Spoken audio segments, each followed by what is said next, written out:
Hey everybody, it's Christy Bentliff. Thanks for tuning in to LEAP2 Solutions. Today I'm talking about an exciting subject. It's opening your practice back up after a COVID closure. Now I know for many of you, you're still out in the United States or still in closure. But at some point in time, I do hope that you get the go-ahead to reopen your practice because it's exciting. The practice that I manage is here in Durham, North Carolina. North Carolina opened phase 1 the first part of May. However, our mayor did not allow us to start until after the 15th of May. So on May 18th, we opened, which was a bittersweet. It was exactly 2 months since our closure in March.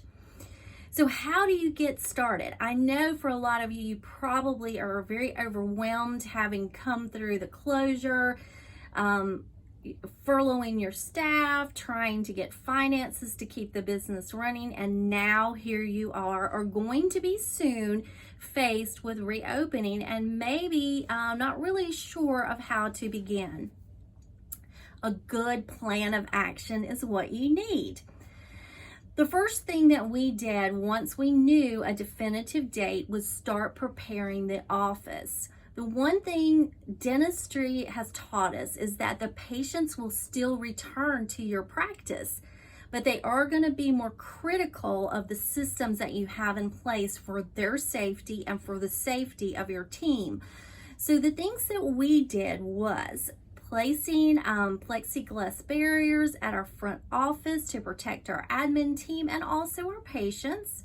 We also placed barriers in open bay areas such as hygiene, and that was simply done by hanging a rod from the ceiling, placing shower curtains, and then indoors in treatment rooms that had doors, these doors are now closed during treatment.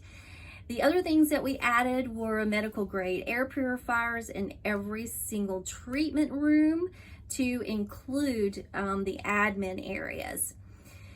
We also are in a professional building, so we worked hand in hand with the other tenants in the building as far as how we were going to handle our lobby, as far as disinfecting and setting up protocols for that as well.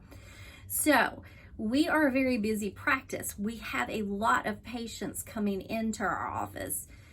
We didn't want to start our practice up at the full capacity. It wasn't fair to our patients. It wasn't fair to our team with all the new protocols that we have in place now. So we started at 50% occupancy and we ran that schedule for 2 weeks. During that time, it allowed us to get into the rhythm of the new norm. For us, being that we're in a professional building, we have to also social distance, and that includes the lobby area for the other tenants. So knowing that we have the higher volume, we established a series of 1 through 12 parking spaces, and we asked that our patients park, call us when they're here, and let us know what parking area they're in.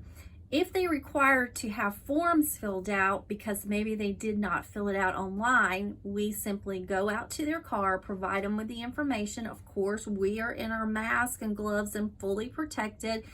And then we leave and ask them to contact us when it's completed. We also were, before hot weather, taking the temperatures car side. Those things have changed now that we are in the middle part of June. We're experiencing hot, humid weather. So with this part, we are now asking, they still call in, let us know what stall they're in. And then when we are ready for them to come to the treatment room, we call them up to an atrium area and we take the temperatures there. Once the temperature is good, we've made sure we've got the COVID testing form that we've sent them online, completed and ready to go. They're immediately taken back to the treatment room, and therefore they're not occupying our space in our lobby area. It allows us to control the amount of people in that area and the social distancing. So some things that I want to say with this, you've got to be fluid with your plan. With our plan, we had a standard operating procedure of relaunch, we call it.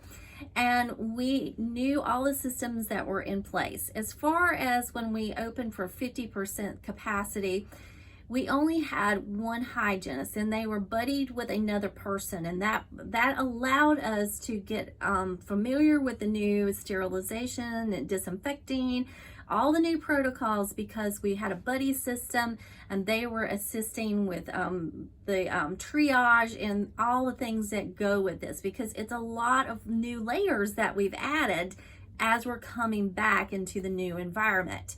So it's very important that you have a plan, but be flexible with your plan. The very first week that we opened, it rained. It rained cats and dogs. So we had planned for pretty weather and how we were going to do car side triage, and we did have to change that. So you have to be fluid with your systems and change as needed.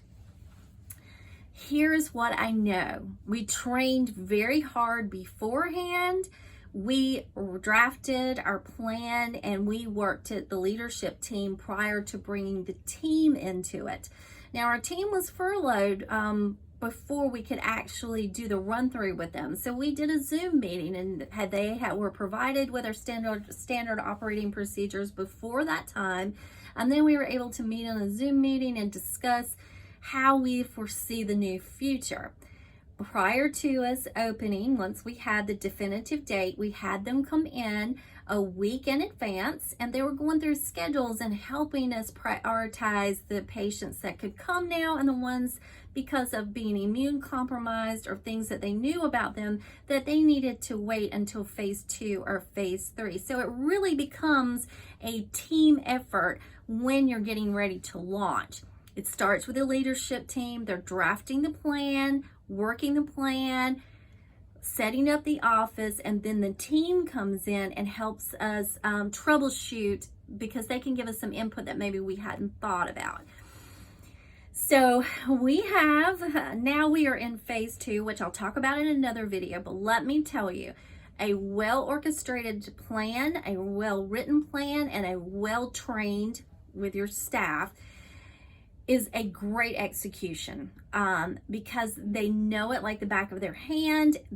Everything mirrors from what we drafted in the standard operating procedure to the e-blast that we sent out to the patients, to the training that we had. Everybody knew exactly all the systems, and they could talk confidently with our patients, and that's important. So here's what I've heard from our patients the very first 2 weeks. They're so grateful at the layers of things that we have done. They're so impressed by the systems that we implemented for their safety and the safety of our practice. They could physically see what we had done, and they could see that we were extremely well trained. They also could see that there's a different way of communicating. We have to communicate more with our eyes, because our face is covered by the mask and the face shields and all the PPE that we have to wear now. So you find a different way to communicate, and the eyes are great, welcoming you back.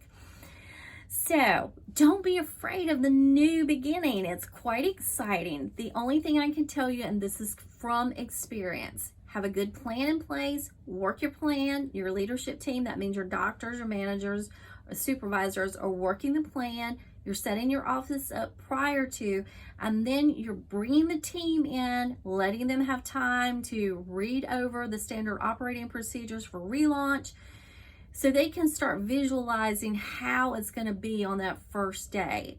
And the reason we suggest a slow ramp up is because everybody's going to be nervous. They've been at home for a long time. They're having to get used to being back in the working environment. They're nervous about, the COVID is still very much a part of our lives right now.